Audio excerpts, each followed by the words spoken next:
Hello friends, ಇವತ್ತಿನ ವಿಡಿಯೋಕ್ಕೆ ಸ್ವಾಗತ. ಇವತ್ತು ನಾವು ಒಂದು ಚಾಕ್ಲೇಟ್ ತಂದಿದ್ದೇನೆ. ಇದು ಜೋಳದ ಥರ ಕಾಣ್ತದೆ ಚಾಕ್ಲೇಟ್.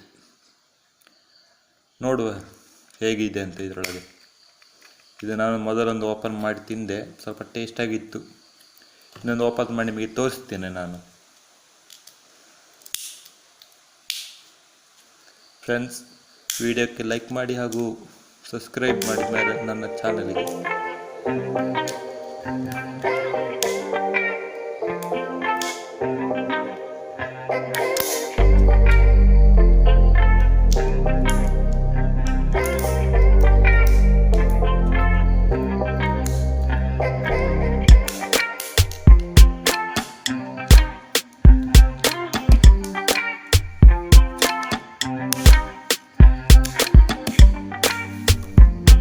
ಹಲೋ ಫ್ರೆಂಡ್ಸ್, ಇದು ಓಪನ್ ಆಯ್ತು. ಈಗ ನೋಡುವ ಇದರೊಳಗೆ ಹೇಗೆ ಇದೆ ಅಂತ ನೋಡಿ. ಒಂಥರ ಇದು ಜೆಲ್ಲಿ ಆಗಿದೆ, ಒಳಗೆ ಬಿಳಿ ಖಾರ